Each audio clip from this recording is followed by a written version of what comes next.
Assalamualaikum warahmatullahi wabarakatuh.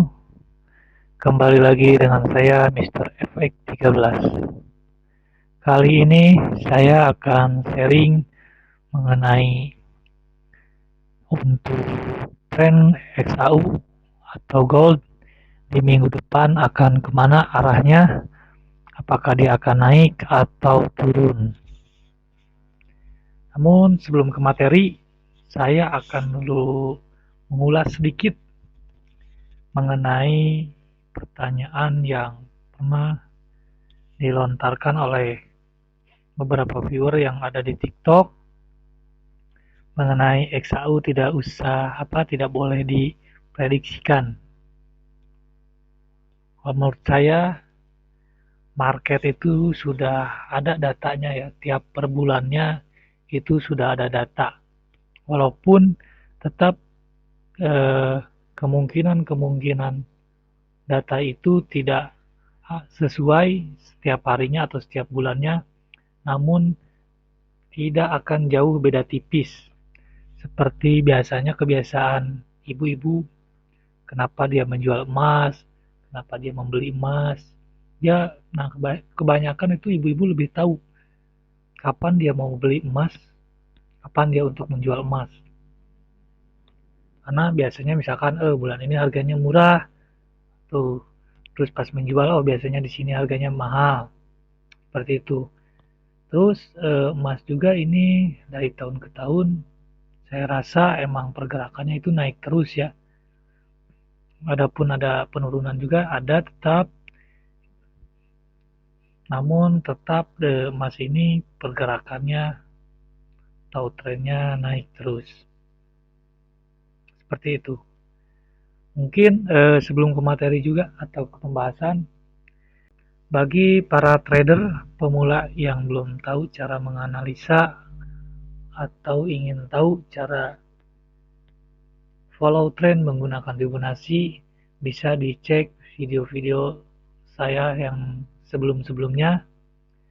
Terus cara menganalisa BSD atau BRD, gimana cara menentukan base support demand dan base resistance demand. Langsung saja kita ke materi. Namun sebelum ke materi, jangan lupa like, comment, share, dan subscribe video ini agar saya lebih sering lagi membuat edukasi atau video-video edukasi sharing mengenai pengalaman trading saya, cara trading saya, gaya trading saya. Oke, kita langsung saja. Ini di daily trend masih trend up ya, masih uptrend. Weekly pun masih uptrend dan monthly pun masih uptrend.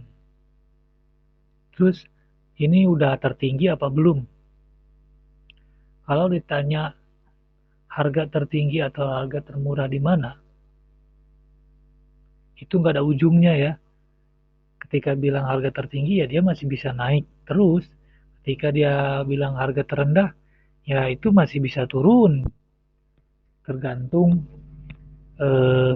market strukturnya seperti apa atau minat pasar seperti apa. Jadi ketika berbicara tertinggi dan terendah itu tidak ada batasannya. Kalau menurut saya itu tidak ada batasannya. Karena dia bisa naik ya naik terus, turun ya turun terus. Tapi kita bisa mencari kebiasaan market atau pola-pola seperti para analis-analis sebelumnya, mereka selalu menganalisakan base-nya atau cara follow trend-nya, di mana kita momentum buy, di mana kita momentum sell. Menganalisa atau memprediksikan dari kebiasaan market sebelum-sebelumnya. Cara menganalisa BSD atau BRD itu teknik dasar dari beberapa tahun yang lalu sampai sekarang itu masih digunakan oleh para trader ya. Para trader pro pun atau yang sudah profesional pun itu masih digunakan. Cuman yang membedakannya hanya pemberian nama dari para trader pro atau cara menggunakan dia atau cara dia menganalisa dengan menggunakan indikator-indikator yang mereka kuasai. Kenapa? Kalau saya, justru kalau pemikiran saya anggap trader pro itu yang hanya menggunakan satu indikator, tapi dia menguasai atau emang ahli dalam indikator tersebut. Bukan seorang trader yang menguasai banyak indikator, atau bukan menguasai sih istilahnya. Dia banyak menggunakan indikator, tapi itu dia tidak menguasai satunya indikator tersebut. Berarti dia hanya mengetahui atau memahami beberapa fungsi dari indikator tersebut, tapi tidak ahli dalam indikator. Seperti contoh, ketika kita berobat ke dokter, apakah mungkin jika kita sakitnya sakit jantung, tapi kita berobat ke dokter umum? Tidak mungkin kan? Pasti kepada ahlinya, atau yang ahlinya di bidang jantung. Nah, begitupun dalam trader. Ketika seorang trader profesional menggunakan indikator, jika dilihat dia menggunakan beberapa indikator, berarti dia tidak menguasai indikator tersebut, tapi hanya memahami bahwa indikator ini, misalkan dia hasil baca dari atau hasil melihat video dari trader ini, hasil dari trader ini, terus dia gabungkan. Nah, justru itu malah menurut saya itu trader masih abal-abal atau masih belum profesional.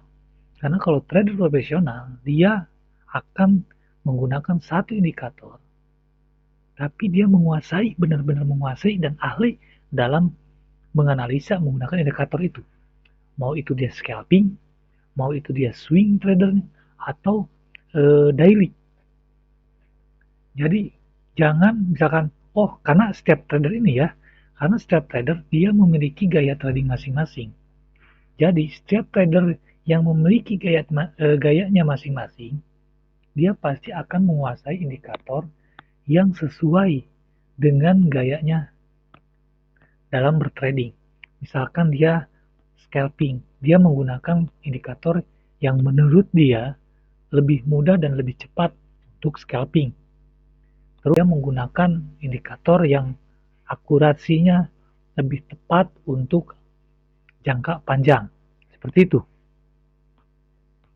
Jadi, kalau menurut saya, para trader, saya sarankan gunakanlah indikator atau pahamilah salah satu indikator yang menurut kalian sesuai dengan gaya trading para trader atau sahabat-sahabat trader. Oke, langsung saja kita ke materi ya, atau ke pembahasan. Ya, kali ini saya akan membahas ini XAU akan kemana arahnya. Jadi kita lihat di sini di weekly, atau kita lihat dulu dari bulanan. Di bulanan ini trennya dia uptrend. Kenapa saya bilang uptrend?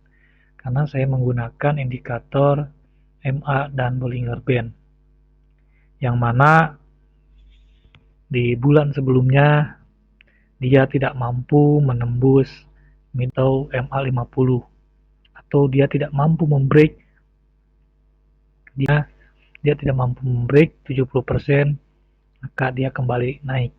Jadi kebiasaannya ketika dia market sudah mendekati MA, atau dia tidak mampu MA50 di breakout, atau middle band tidak mampu di breakout, saya menggunakan indikator Bollinger Band selalu menganalisa bahwa market akan memantul jika dia tidak membreakout itu.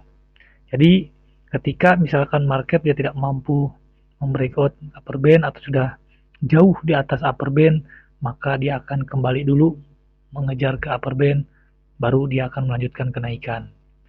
Tapi namun jika market dia sudah tidak kuat, biasanya dia di upper band akan memantul dan kembali ke middle band.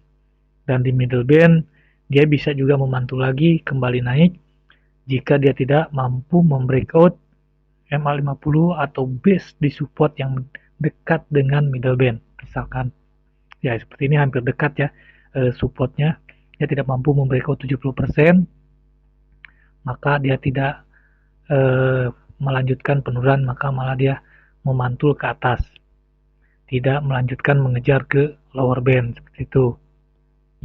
Tapi namun jika dia mampu, maka dia akan melanjutkan penurunan. Namun tetap dia sudah berhasil membreakout 70% dari middle band atau MA50. Dia akan kembali dulu naik. Dia mencoba dulu naik lagi. Apakah dia akan membuat false breakout atau tidak, itu tergantung dari penutupannya. Nah, jika di penutupan ternyata dia masih berada di bawah MA50 atau di bawah middle band, maka kita di sini bisa sell dan ambil SL misalkan di atas MA atau di atas middle band 50 pips, maka dia ada kemungkinan akan melanjutkan penurunan dan mengejar ke lower band.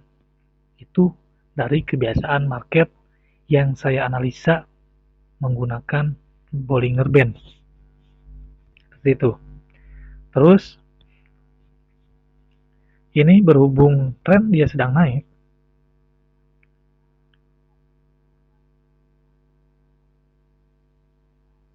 nah seolah mau membuat Hegel 3, tapi kemarin dia hampir membuat lower low atau membuat breakout, namun di sini tidak mampu dia di bulanan.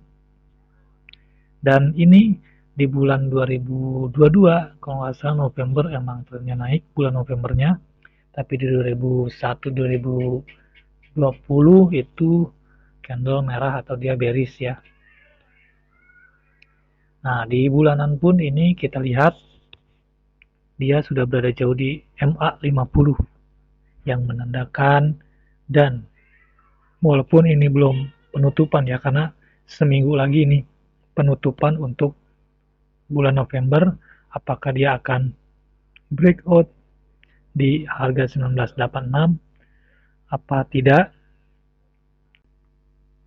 dan dia ada kemungkinan seperti yang saya analisakan, jika dia sudah tidak mampu membreakout ini MA atau Bollinger Band, maka dia akan mengejar area tertinggi di upper band atau Bollinger Bandnya yang tertinggi.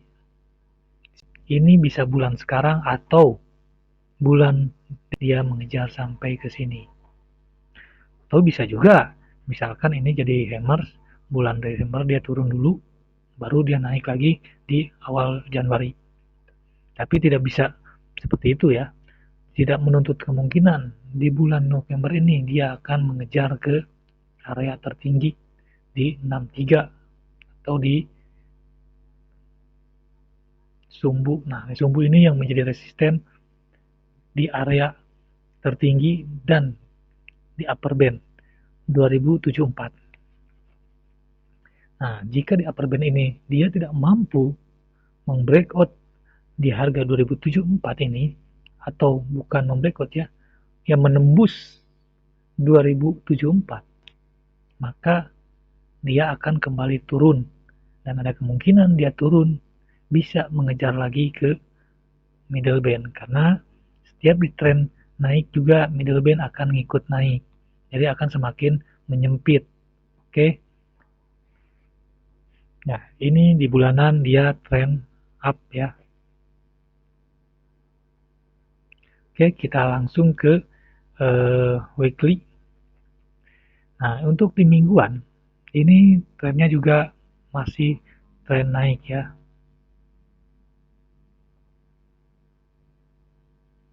Nah, di mingguan pun ini sudah mendekati upper band, yang mana kemungkin bisa kita lihat ini adalah base sell ya, base sell.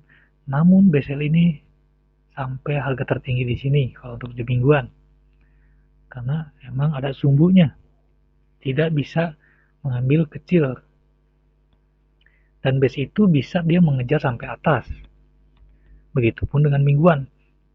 Ini sudah ada lower band, higher high, lower, dan ada kemungkinan mingguan ini atau candle ini bisa minggu sekarang atau minggu sekarang yang akan ketemu di hari Senin nanti, dia akan mengejar ke 2039 untuk menjadi higher high, karena ini sudah ada dua lower low seperti itu.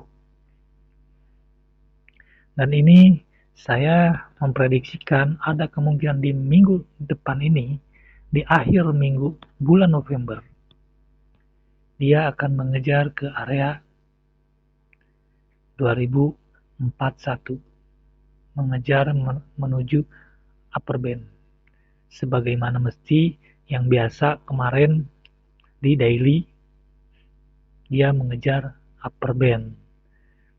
Kenapa sebelum news saya buy di bawah di harga sini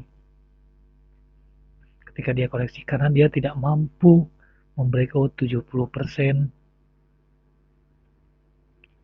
karena kebiasaan market kebijakan indikator Bollinger Band, jika dia tidak mampu menembus middle band, maka dia akan melanjutkan kenaikan dan mengejar ke upper band, dan ternyata benar dia sampai bahkan penutupan di 2022 ya, seperti itu. Nah, begitupun dengan candle mingguan, kan ini yang awalnya jadi best sell, tapi untuk scalping oke lah, kemarin bisa kita momen sell. Di sini kita sell dan kita dapat profit juga ya. TP di sini dan kita dapat buy juga di sini.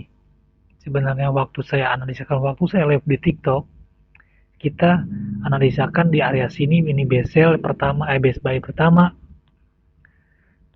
dan ini sudah profit juga, berarti sudah kena TP juga. Karena pas saya analisakan menggunakan Fibonacci dengan follow the trend, nah seperti ini. Ini area base pertama ya, untuk kita mencari momen buy. Artinya kita bisa nge-buy. Dan yang malah ini menurut saya menjadi bearish engulfing, dia gagal. Tapi di M15 ini engulfingnya selesai. Benar dia engulfing, tapi dia udah kembali lagi naik.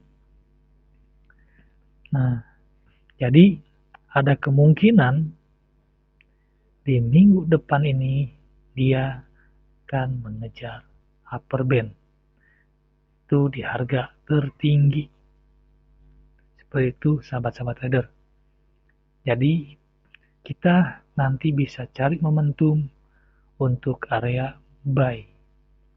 Nah, di H4 ini kita bisa lihat di H4 berarti ini penutupan di harga 2000. Kawan-kawan udah pasti tada tahu ya, kalau kita menarik atau menganalisa dengan cara BSD, base support demand, kita tahu di mana supportnya.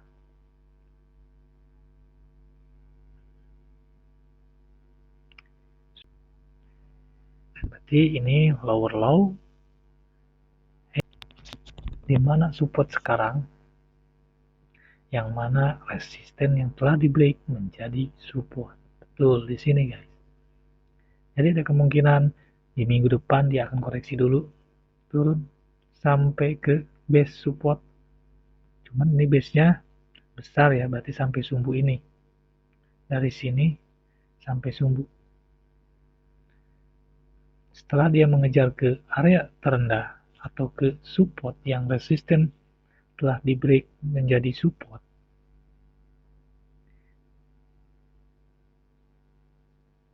maka dia akan naik lagi. Jadi higher high ketiga, karena ini sudah menjadi higher high kedua. Nah, terus bagaimana nih?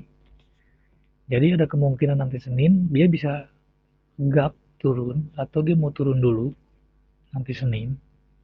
Setelah mencapai ke area pijakan untuk dia terbang lagi, baru dia akan kembali naik. Ini turun ke sini bisa lah 4 jam, satu candle atau sehari juga bisa, baru turun sampai sini. Seharian jika tidak ada news ya. Nah, ini resisten tertinggi di daily juga ya, itu masih jadi resisten juga.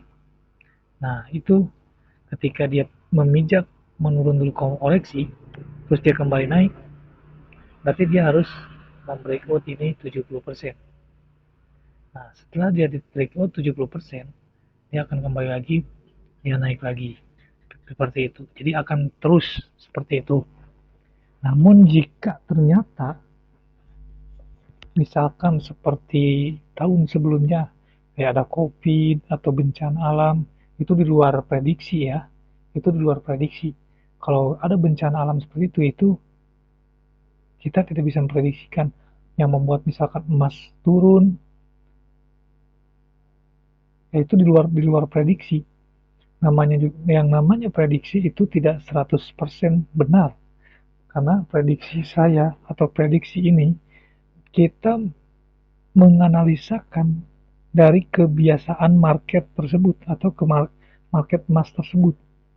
Namun jika ada ternyata bencana alam atau apa yang membuat market global terpengaruh, itu di luar prediksi. Namun tidak apa-apa, kita tetap bisa trading dan mengikuti berita-berita tersebut. Misalkan ternyata emas bikin turun karena ada gempa lah di AS atau masih belum kelar perang Israel dan Palestina dan membuat turun emas, suku bunga US dinaikkan lagi. Kita ikut sell aja. Jadi kita tidak usah takut atau tidak usah khawatir karena kita ada analisa. Misalkan oh ini di sini udah terlalu tinggi ya kita bisa nge-sell kan. Dengan catatan wajib kita memasang stop loss. Kenapa wajib memasang stop loss? Karena untuk meminimalisir kerugian. Makanya ketika kita menganalisa pun kenapa wajib sell? Yaitu karena prediksi hanya melihat atau kita menganalisa dari data-data atau kebiasaan market dan itu tidak 100%. Dia bisa benar, dia bisa salah prediksi. Makanya kita wajib dengan stop loss untuk meminimalisir kerugian kita. Itu memprediksikan harga emas ini akan naik, masih akan naik sampai ke harga tertinggi di 41. Nah, setelah di harga 41, jika dia sudah tidak mampu naik lebih tinggi lagi, maka dia akan kembali turun. Tapi ini bisa jadi juga nih di mingguan ya. Kan ini udah ada higher high. Nah, dia bisa sampai 70 karena emas pernah mencapai di harga 2070 juga. Dia pasti akan mengejar lagi harga tertinggi itu. Walaupun misalkan ternyata dia ini koreksi dulu, baru dia naik. Oke. Karena dia ini kan kebiasaan market dia ada higher high, ada lower low, ada higher high, ada lower low. Dua lower low, dua higher high. Maka dia akan membuat 3 higher high atau 3 lower low. Biasanya seperti itu kebiasaan market.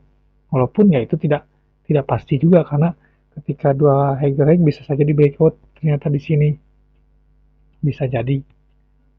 Cuman kita punya acuan bahwa market gold ini akan naik. Dan begitupun pada dasarnya dia selalu naik. Jadi prediksi saya untuk minggu depan atau analisa saya untuk minggu depan ada kemungkinan dia masih tetap naik. Dan nanti kita gabung juga dengan news-news di minggu depan akan seperti apa, apakah benar dia akan membuat naik atau US akan masih melemah, seperti itu. Oke, mungkin saya cukupkan sekian video kali ini, semoga bermanfaat. Jangan lupa ditonton sampai akhir. Mudah-mudahan bermanfaat untuk para trader pemula atau untuk seluruh para orang-orang yang ingin belajar trading di forex. Oke, assalamualaikum, salam trader, salam cuan.